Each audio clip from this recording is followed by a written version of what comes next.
I'm going to introduce to you the director and visionary behind Aquaman. He is going to make Aquaman cool. James Wan.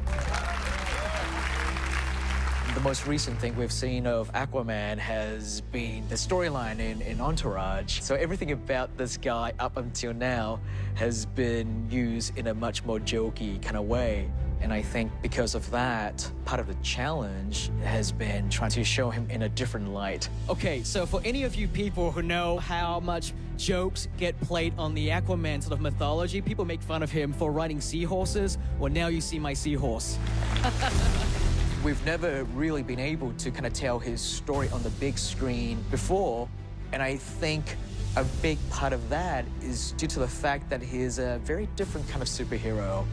He lives in a very different environment to what we're used to, and I think the world where he's from makes him very interesting.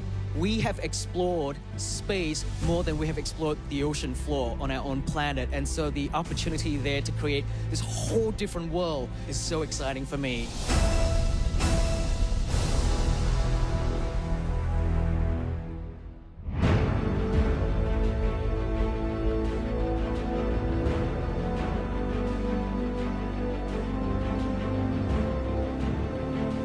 January 23rd, 2017. This is the year that we dive into everything Aquaman related.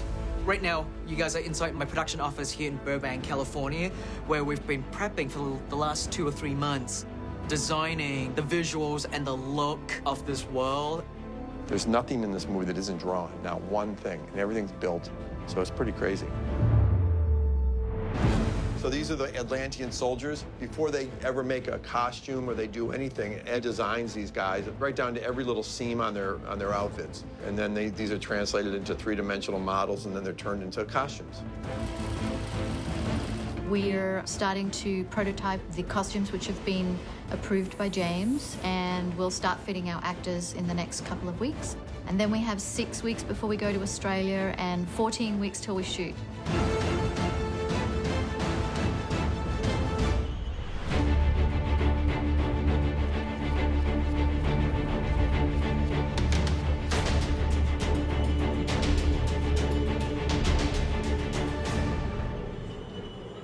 I mean, this is just a walkthrough. That's what today is, right? To know, just to walk through to see what we need. Bang, his head just goes up. James, yeah, right here, when the last hit, smash him up there. Smack him up there, and then he hits back down onto this and breaks through. Okay, do you have a piece? Yeah, we're gonna. How are we gonna shoot that? Actually, you know what would be great? It'd be like when he goes through, just break it. Break it. Yeah, make this breakable. I think it'd be much more dynamic. It's cool too. Like we're really gonna hurt Kim too. So like you don't even need to rubber it. Kim's not here right now to defend himself. Hugs. This is great, you guys. It's gonna look so good. Guys, we'd like to now go to an underwater fight sequence. The very first time I was pitched the movie, the first thing you automatically think is, well, we're going to be in the water all the time. We've all heard stories of how difficult it is to shoot water-related movies. They tell you not to work with kids and animals, but they really tell you don't work in water if you can help it. But that's gonna be very difficult for a movie that's called Aquaman. I don't think you can shoot the movie that you want to shoot underwater. Waterwork's just impossible. I can hold my breath for 5 minutes. Camera guy's got to do the same thing. Just can't work. It's not practical to shoot underwater, so obviously we're shooting in a green screen situation. And the movement was important to distinguish the underwater world from the surface world. There's so much stuff that's never been done before, and we're really just discovering it as we go along. Think of the fight sequences. Imagine what that would look like if it was underwater. I don't know what underwater fighting camera work looks like, but yeah, I mean, we're here to make it up. The greatest challenge as we entered the production of the movie was how are we going to make it look realistic underwater when we know we're shooting a dry set and the water will ultimately be brought in later as visual effects. It was the first thing that we had to sit down and figure out is how are we going to make people really look like they're underwater. I didn't know how they were going to shoot this. I had no idea until I showed up for stunt rehearsals and showed me what they were going to do. We're setting up one of our guys on the tuning fork. It's to help simulate their swimming instead of actually being in a tank. It looks like a fork, a tuning fork. Ding! There's no easy shot in this movie, and even the movement of the actors is all new. It's all unique. It's all different to this particular film. The reality is, even a simple scene of two people talking is never going to be that simple. I never thought I'd see the day when my own father would bow before the king of Atlantis.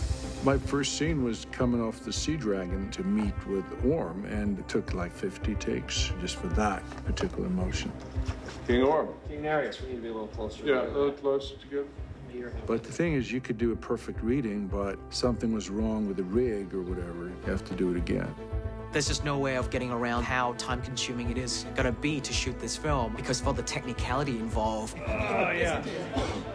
It's a bit uncomfortable.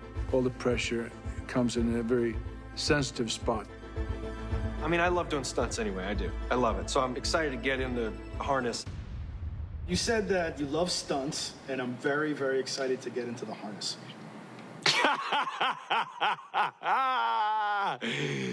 That's a naive actor saying that. That's someone who has never been in a heart. I really said that?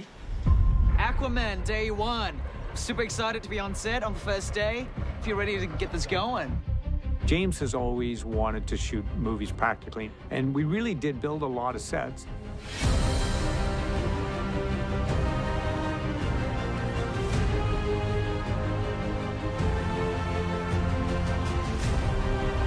It was important for me to give the actors as much reality as possible. When you have so much blue screen, we need the set built so that they can stand within it and kind of go, oh, okay, I'm inside a nuclear submarine.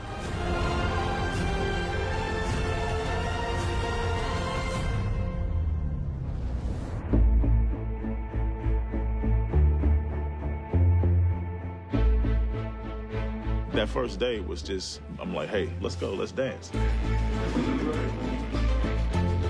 This is one of the hardest sets you can do. Submarines are so complicated. We base it on reality as much as we can. And the way we do these sets, we buy large chunks of gauges and panels from the big ship repository where they strike the ships, and they take them apart and they sell the scrap. We build a whole sub interior with hallways and control rooms and a torpedo room that goes underwater. This is one of the more cool submarine sets. This whole thing is built on this big steel platform that can be sunk underwater on big hydraulic lifts. If you want to fill a set up, you can't pump enough water, and the easiest way to do it is push it into the water. It's like if you want to fill a bucket up really fast, you push it underwater and you fill it up. This will be a wet set. So, in the very unlikely event that we have a failure with the hydraulics on the system, the set will sink to the bottom.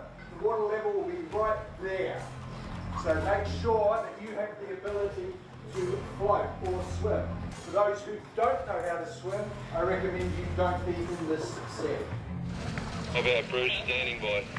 Sets on the move. And falling in 3, 2, 1, action. And action!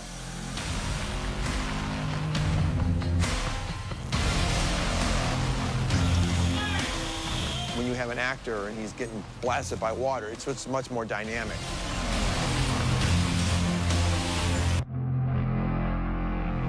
Great, got it. Woo! All right, good.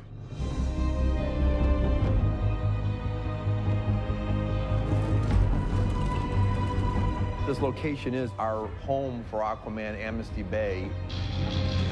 It was a really hard location to do here because we went all over the place looking for bars. It didn't show Australia out the window. So we built it from scratch. As soon as we got the signs up, we had locals pulling up. So I never knew this bar existed. I'm sure security shooed away quite a few people. Well, here's the funny thing is, James does a lot of takes. Take 15, here we go. You can't drink that much coffee. You'll be cracked out. You can't drink that much sugar, but we had to do it. Someone's got to do it. The worst part is, like, I had to finish this in the very beginning. Pound it. That's fine, but on take, 40 or whatever, you're just taking shots at the beginning before you even start the scene. If Tim messed up the line... Tim, you don't want to mess that line up. So that was the problem. It wasn't like the sipping through the scene. It's the bang to start off the whole thing. And then things got a little carried away. That is funny. You got that all?